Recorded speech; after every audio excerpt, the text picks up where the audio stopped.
Well, y'all, it's flying solo. I'm solo tonight. Do I actually have something showing up on the screen? Because I am not the tech person. Maybe, sorta. Hi, Dee Marie. I see you, but I don't see me. Do you see me? Please let it work. My thumbnail worked. Okay. Sounds like it works. Does it actually work? Oh my God, I think I hear sound. Well, of course, Janet, you're here too, but my sidekick's not here. Sadly, Stephanie had something come up, and wow, this makes a totally different view than when I'm on the screen with her. She had something coming up that she had to deal with, and instead of canceling, I decided to fly by the seat of my pants. So here we are. But we're going to do something a little different. We're not going to discuss our beloved book because Stephanie's not here to discuss it with us. So luckily, with the way we're doing things with our schedule now, we can just push that back and it doesn't hurt anything. So that's really nice. I'm glad you made it too, LJ. You're the best.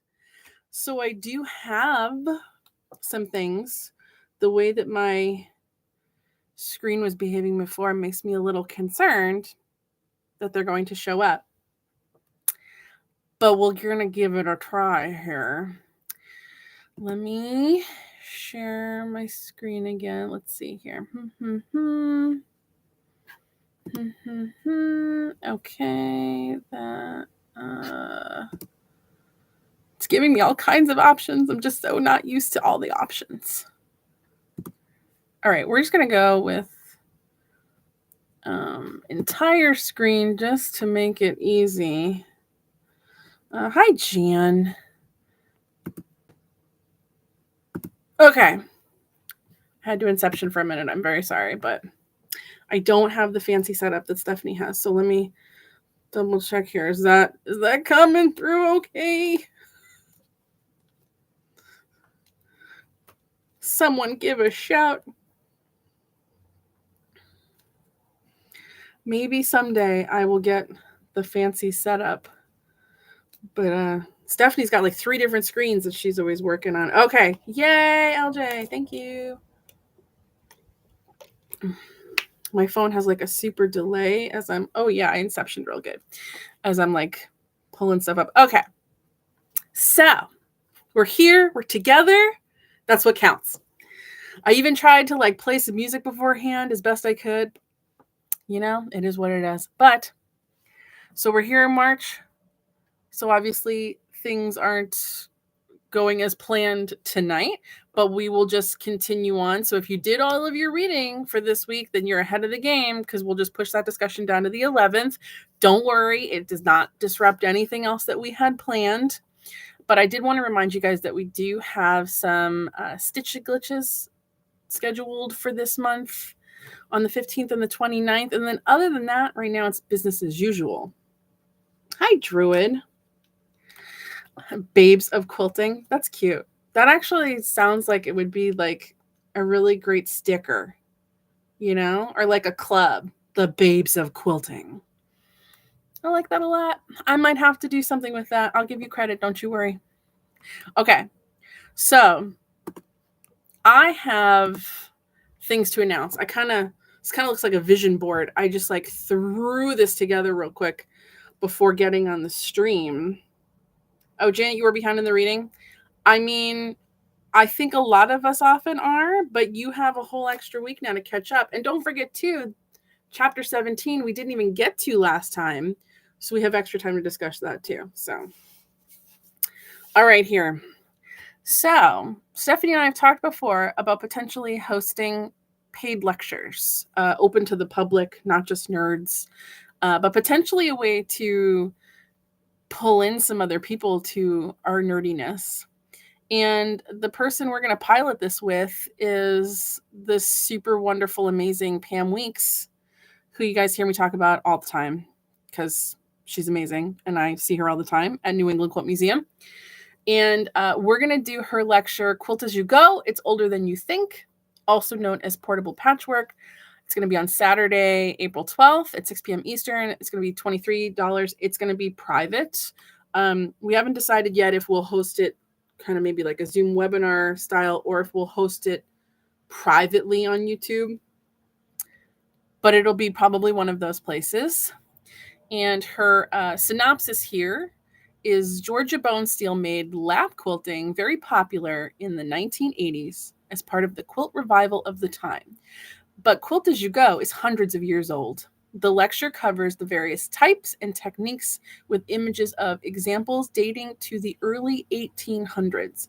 And it's so funny. So this picture back here, which we can certainly, the one reason I wanted to make this is so we can zoom. Ooh, no, behave now. Don't you be all weird. I wanted to zoom on stuff. So this picture is when the portable patchwork exhibit was on display at New England Quilt Museum. And Stephanie and I are kind of pretty sure that it was on display when Mary came to do some filming. We were going to look back in some video to see if that's potentially true. But I was at the museum. What's today? Is it Tuesday? Yeah, it's Tuesday. I was there just yesterday helping Laura Lane, who's the collections manager, pack up a bunch of quilts that they were waiting until the official acid-free boxes showed up. So it was myself and some other gals, and we were doing like the whole shebang, like line the box with the acid-free tissue paper and pack the quilts, stuff the folds. And it was a whole thing. Yeah, I'm pretty sure Mary recorded, but I think the bummer is that I believe Mary showed us some of it in like 2 parts, and I think there were some issues with her. I'm not entirely sure, but we were thinking maybe we could at least go pull some footage from there. So LJ, Quilt As You Go, these are all like considered like the pot holder quilts. But yes, there was one like full-on pot holder made out of pot holders. Yes. I believe there were like full-on close-ups of it. Anywho, so I was there yesterday. I'm packing up quilts, and lo and behold, we're packing up like three or four of these Quilt as you go quilts. And I was like, wow, that looks kind of familiar. And it turns out, so I was like, let me grab some pictures real quick close up, in case Pam wants to, reference something with a picture, because another thing that we'll do is after this lecture that she's going to do, we're going to read her book, Portable Patchwork. And then we're going to do an author interview with her as well on June 3rd. It's going to be all kinds of Pam goodness, if you wanted that. We thought maybe originally we were like, well, if we do the lecture, maybe we don't need to do the interview, but the interviews are really fun. I know LJ really loves the interviews. So we got to do the interviews. Not to mention when we were looking through her book and just kind of pulling out some interesting things, she has some really, really cool stories that go with some of those quilts, or how she got them, or how she found them, and she kept telling me things, and I'm like, can you mark that can you tell the crew? Can you wait? Because that's a really cool story. Don't forget that story. Oh yeah, we need to tell them that too. So yeah, these are some of the quilts. I think Pam also, I think a majority of the quilts that were in this exhibit are hers, that she's collected over time. She also, when we were having our meeting with her, she panned her camera to show us the bookshelf that had all of the binders of the research that she did when she was writing Portable Patchwork. Oh my goodness. They're the big Hangin ones, and she had like 10 of them. It was insane. It was one of those, anyone that's ever done any kind of research was just like, so pretty and organized. So anyways, we're going to do that. We're going to read her book. We're going to give the first assignment for her book on the 15th, which will be the Tuesday after this. So you've got lots of time. She sells her book herself. There are other places you can get it, but of course we are always, let's support the authors first. She's doing $35, shipping included. She will also autograph it for you. And she has them in hand now. So if you email her here, pamela.weeks@gmail.com, and tell her, I want a book. And then be sure to let her know if you want it autographed and things like that. And you can tell her that, Jill and Stephanie sent you. But yeah, I'm like, I gotta get these photos in here because they're so neat. Like look at the edge here. They literally adhered these blocks together with like that crazy quilt. I don't know if it has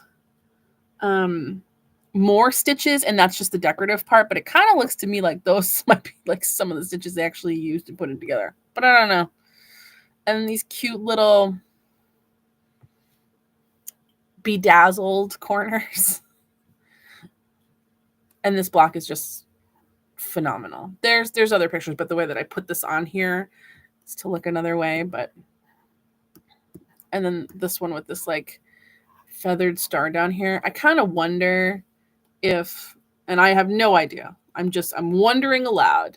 Could this have been, because it's a different size? I'm like, was that block made to fit that way, or was that like an orphan block and they just filled in around? Oh, Dorset buttons. I don't know what Dorset buttons are. Is that like a cloth button, Janet? I am not on top of my buttons. And Stephanie isn't here to tell me about her buttons.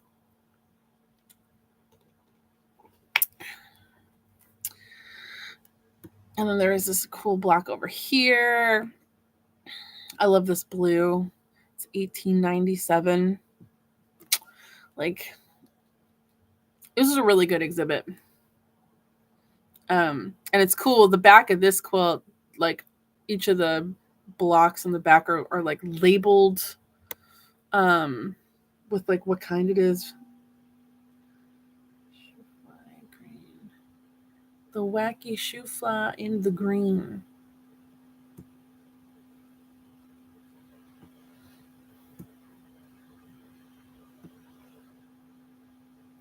Yeah, that's great stuff. The quilting too, like in these kind of off blocks. I really, really like. Speaking of quilting, by the way, and when I say quilting, I mean the actual physical quilting. The New England Quilt Study Group, which is just, a regional study group like Arizona Quilt Study Group.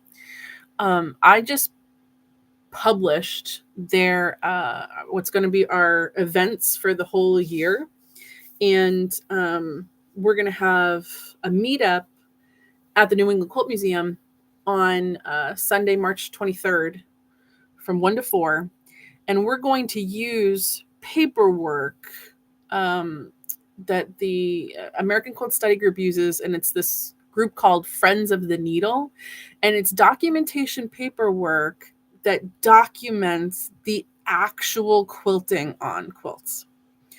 And we're going to go through some of the quilts at the museum, maybe some people bring, and we're going to look at the actual quilting, which is interesting because I also help volunteer to do the mass quilts documentation sometimes. And that is also, some pretty involved paperwork that you're documenting. But it doesn't go super in depth into the actual quilting in terms of like motifs and things like that. It does, it's like, is it machine? Is it hand? How many stitches per inch?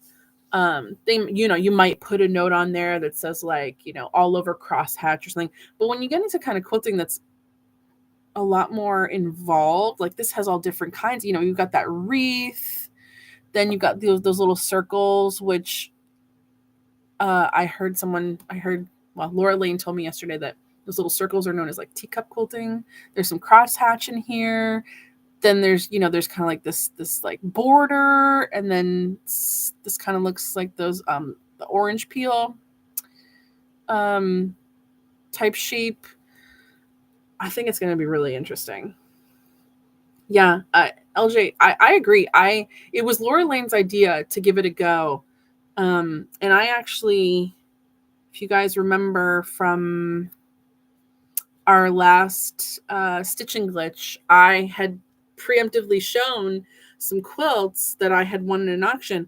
One of them has, the quilting is very intense in terms of like variety and things on the back, that when you flip it over and it's just a white back, it's almost like it's a different quilt because you can see the quilting on the back in a way you can't possibly see it on the front.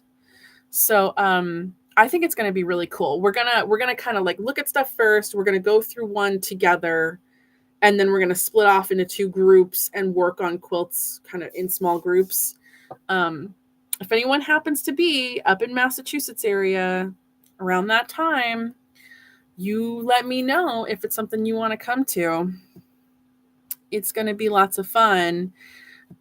And then this was a more modern pot holder.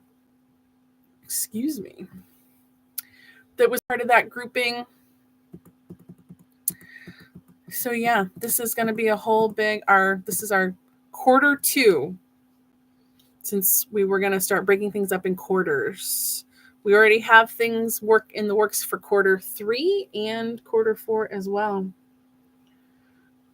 LJ, I'm going to try to get at least some photo content, if not also some video content. So I will share. Don't you worry. As long as people give me permission to share their quilts and such, I will share with you. Now, I have another interesting thing going on that was recently announced. You're probably like, who are these people? So this lovely person, isn't her smile fantastic? Oh my God, it just makes my day better. This is Tara Miller. And she is a quilter. She's a quilt historian. She is known as the Quilt District. She does travel and lectures and classes, and she writes patterns and all the things. She's also on the AQSG board, and Stephanie and I have done a lot of work with her on many things for AQSG. And then this other lovely lady here is Lisa Erlandson. She is, I believe she's an appraiser. She owns a retreat house in Texas. I'm pretty sure she's a maker too. I haven't talked to her a whole lot about making, but she's she puts together quilt shows and does a lot of history lecturing as well. Like, these ladies are moving mountains, let me tell you. They are moving quite a mountain right now. The other day, Tara here posted on her Facebook this picture of them outside the Cincinnati Art Museum, along with a bunch of other photos, and was like, save the date. There's this thing going on. And I messaged her and was like, I want to know all the things. Can I share this? Can I talk about this? And she said, yes, you can. So I have a whole bunch of things to tell you about this. So what they posted was a big save the date, and the dates to potentially save are August 12th to 17th. These gals are putting together kind of like a quilt history academy long weekend kind of scenario. They're putting together a thing here called the Research Rave Syndicate, which is a group, a membership group. And the event that they were planning, which I've got some more photos, is called the Research Rave Retreat. And it'll be in Cincinnati, Ohio. And the full info and registration is coming in a few weeks. You guys are kind of like the first ones to hear about it on stream other than social media. Oh, Jan, you're going to Tara's retreat later? That's so, hopefully she'll have way more info she's going to tell you guys. I basically like harassed her and was like, tell me things. Let me tell me things so I can tell people things. Because this sounds really cool. So this is geared towards newbies. I mean, I'm sitting here going like, I don't know that I would like totally describe myself as a newbie, but I'm kind of like, I don't know if I care. Like, this might just be something I want to go to just because it just sounds really cool. I don't know all the ins and outs of the things that they're going to do. So, like, but if you ever wanted to have like an intensive, this sounds up your alley. So more info coming soon. It's geared towards newbies. They've got a big conference room in this library and full support of staff for their group. And they're meeting in the library for 3 days with other sessions. I'm not entirely sure what that entails, but other sessions happening at the hotel, some inside the library. The library is massive. And it's for anyone wanting to know more about quilts. Let's say you've got a family quilt, stuff like that. I know LJ, a library for 3 days is actually really exciting to me because like when I like go to like a big crazy library and I'm picturing a scenario in my head when I had to do a research project and I had to go into the Boston Public Library, which if anyone has ever been, it basically feels like an art museum in there. It's one of those like really massive buildings. Think of like New York City Public Library. It's the architecture is very fancy. And the whole first day that I was in there, I didn't do any research. I just nerded out about the building. And I'm like, it's also a problem because like when I go into places like that, like I get so excited that like I keep having to go to the bathroom. Okay. We're bonding right now. We're bonding. So, I would be a hard time. So I would need 3 days, like just to get going. Plus, to be with a group, it's going to keep me on track. So I don't keep going like, what's that pretty thing over there? Anyways, so 3 days in this hotel. They're going to show you how to access genealogical records, newspaper records, and quilt history records to learn more about any quilt. It's like walkway looking thing. Stairs here is really cool. The group is membership based. They'll host an online orientation before the retreat and 2 quarterly online group follow-ups to check in on progress, answer any questions. They'll also have an email list for people to use with the group as a community to ask others questions and share insights and findings. I think this is their conference room, potentially in the library. And then Lisa and Tara will share examples of research they've done on their first night after the welcome dinner, then 3 full days at the library, and they wrap up Saturday morning. LJ, I did that at the National Gallery of Art, nearly lost my mind in happiness. Yeah, I'm like that. I'm so like that in museums and things like that. It makes me really tired because like I'm really excited and it's such an overload. I'm guessing it's potentially also going to have a trip to the Cincinnati Art Museum. And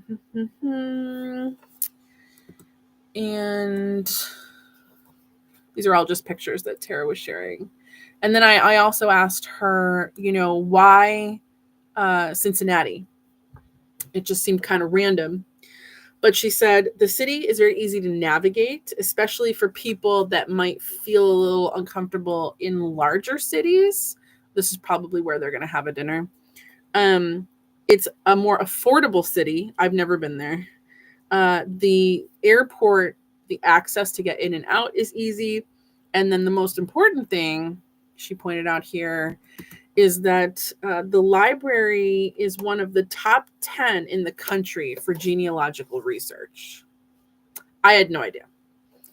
So I thought that was very cool. So aside from all that, I have no idea yet on cost or any of that jazz. I just, like I said, I basically hounded her in Messenger and said, tell me all the things so that I can talk to people about them. I believe this is the hotel that you're staying at if you go, which I could just stand in here for a while. It's pretty cool looking. So yeah, that's what's going on there. And I believe you guys are the first ones to get some of the insider information. Now, hold on here. We're gonna inception for a second. I'm sorry. Okay. The next thing we're gonna talk about here is this quilt. Sold by Dana Auctions. For the sold price here says $5,000, but when you add in the buyer's premium, it turned into $6,000 something. As you can see, it is loaded with signatures. I do have this particular picture on saved as well, so we can zoom into it a little more.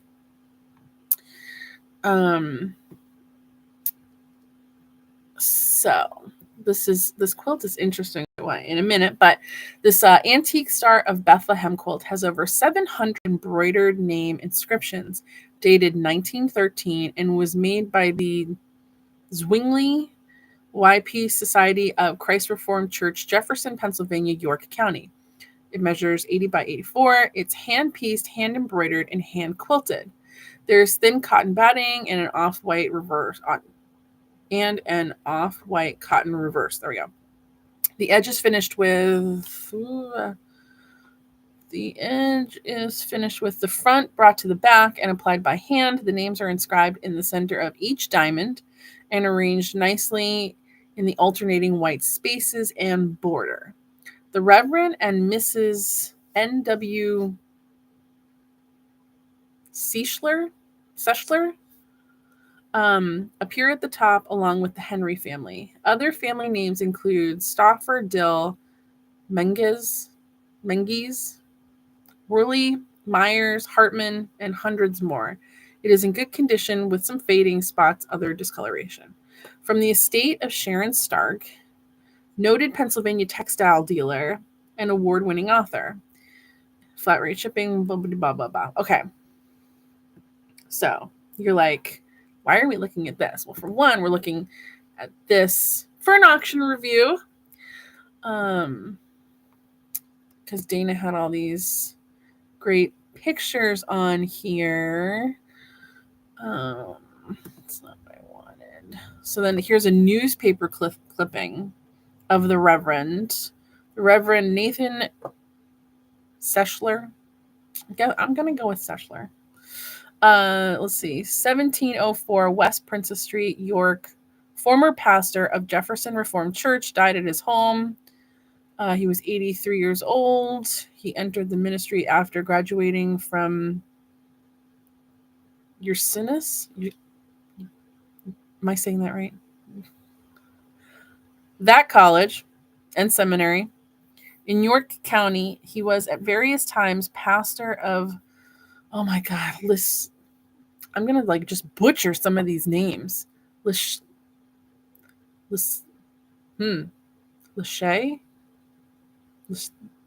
Church and Dillsburg Reformed Church, as well as the Jefferson Church. It's a lot of churches. It's a busy man. He was a member of Patmos Lodge. And I hate how they separate this out like super wide in between. Let's see. He survived by 3 daughters, Miss Estella, Miss Russell M. Gilbert, and Miss Hannah Leitner, both of York. Also surviving are 3 grandchildren and 3 great-grandchildren. And this was from 1948. I love it when we like have some of the history with it. And I guess this is like a whole family lineup here. Can I zoom into this? It doesn't appear that I can. But yeah, all kinds of settlers over there. Look at that. Isn't that just something else? Gives me lots of poinsettia vibes. Oh, okay. Is that as far? Wow, I can go in one. And it's what's interesting is this looks like some of this handwriting looks really very similar, like these 3 right here. This one's clearly very different. But yeah, some of these like on the outside here, they look like they might be like the same handwriting. And then you'll just get like this one right here that looks like it might be someone totally different. I want this to be my handwriting, for crying out loud. Oh yeah, LJ, this one's really very interesting. And so I feel like some of the other signature quilts that we see sometimes, this like once they realize like, oh crap, there's way more signatures coming than we really have room for, they like, they start like squeezing them in and starts like hanging off a side or something really weird. And this one seems like it was pretty well planned out for a lot of signatures. We got a whole big, like, look at the, like, how fancy. Like, I don't often see stuff like this. Made by, I can't, oh, I think that's that Zingwilly YP Society, Christ Reformed Church, March 1913. That's all fancy. We've even got the names here of the Reverend and his wife. And then the kids. Like, can you also imagine whoever, I'm assuming more than one person, but whoever was doing all of this embroidery?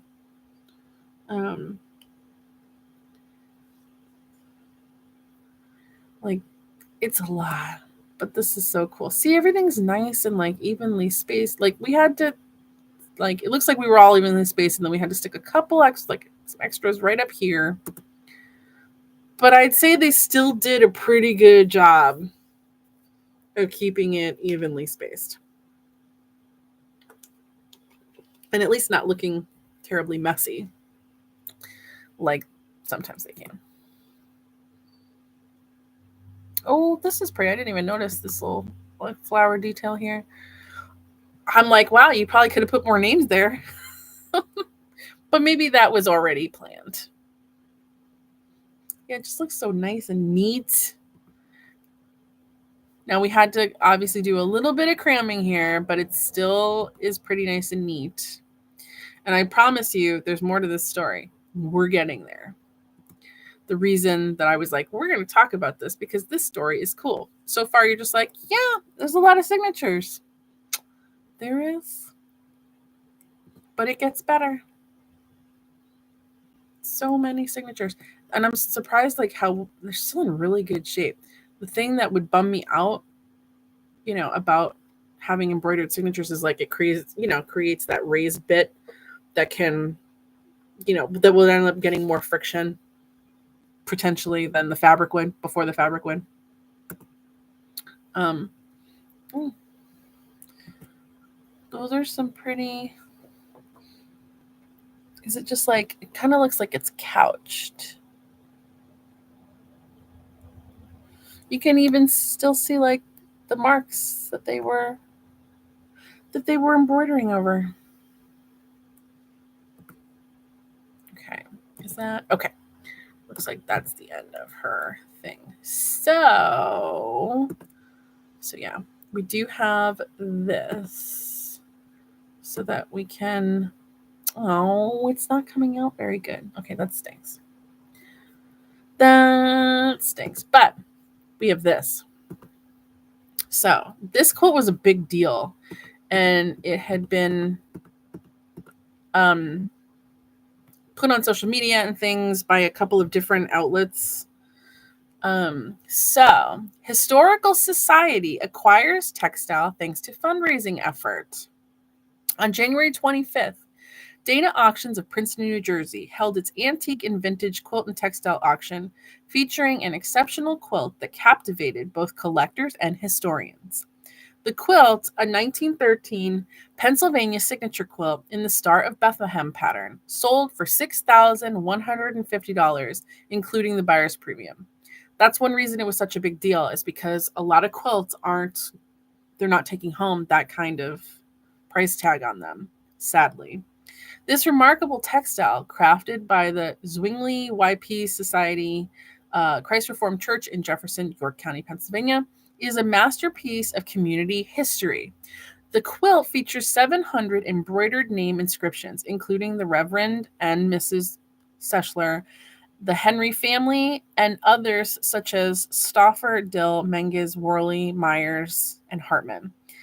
It was consigned by the estate of Sharon Stark, a longtime antique textile dealer from Berks County, Pennsylvania, whose handwritten tag noted the name Henry Hartman, York County, a name also found among the quilt's inscriptions. Earlier in January, Dana Balsamo, owner of Dana Auctions, showcased the quilt during a presentation at the Pennsylvania Auctioneers Association conference in Harrisburg. The session focused on how to evaluate and market quilts for auction, and the quilt's historical significance became a centerpiece of discussion. Several auctioneers in attendance recognized names on the quilt, sparking excitement when Charlie Worley, I hope I'm saying that right, but of Worley's auctions house, identified his grandparents' names among the inscriptions. Moved by the quilt's connection to their community, several auctioneers, including Scott Worley, Sean Carbaugh, and Jamie Shearer, resolved to bring the quilt back to Jefferson, Pennsylvania. Carbaugh led a spirited fundraising effort over the next 2 weeks to raise the necessary funds for the purchase. His efforts paid off, and the quilt was ultimately acquired by the Codorus Valley Area Historical Society. And I can only give you a small section of this just because it can, it's one of those continued on page 11. And this was just a snapshot from their Facebook. Thomas Yingling, representing the Historical Society, drove to Princeton to collect the quilt following the auction. During his conversation with Balsamo, he shared his findings about the quilt's historical context. In 1912, the steeple of the church was struck by lightning. Yeah, sadly, I don't have the rest of that. If I get it, though, I will let you guys know. But how cool is that Dana brings that to a conference for auctioneers to teach them about evaluating quilts? And there's literal family members of people on the quilt in the auctioneer audience. And then they go and buy it back. I think that's the coolest thing ever. I feel like, well, of all the places in the country, Pennsylvania is going to be the place where you're going to end up with a story like that. But I've been sitting on this, waiting to tell you guys, just because we haven't had a time to really talk about it. If it didn't end up being tonight, because that's how things came about, I was totally gonna probably tell you guys on Saturday, but I thought that was super duper interesting, and that you guys would like that. Yeah, Janet, is a great story. It kind of makes you feel tingly inside, don't you think? I think so. I think so. So, and I'm just trying to see here, is there anything else?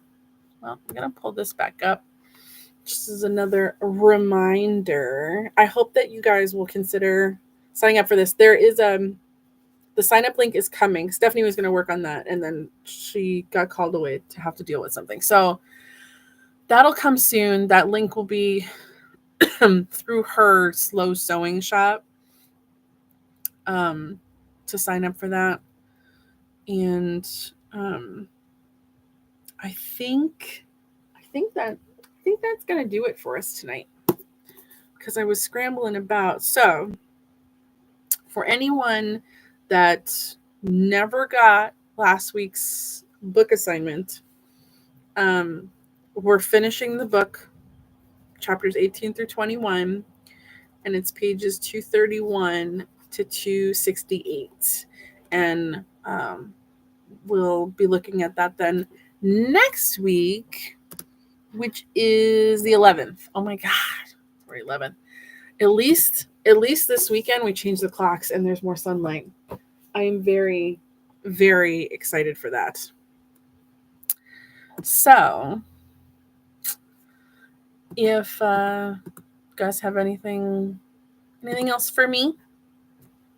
I'm just trying to think. Do I have anything else for you? Anything very interesting that I can tell you about last minute here? I think I told you all the interesting things I have. Sometimes I'm just not as interesting. What can I say? I'm so glad that you guys came, though, and hung out with me. I was all like, I'm going to be alone. No one's going to want to hang out. They're going to be sad because they miss Stephanie. I miss Stephanie. But you guys came, and I so appreciate that. All right, guys, I'm going to go eat some dinner. I know it was a little short tonight, but I thought short was going to be better than nothing. And we got a lot accomplished in a short amount of time. I told you guys about a lot of stuff. I'll put links to things that and whatnot into the description. Oh, Druid, there's a new schedule. It's posted in the Facebook and on the Instagram. I mean, I'm pretty sure. I'll double check. It should be there. It should be there. Okay. Thanks so much, guys. We'll see you guys next week. Bye.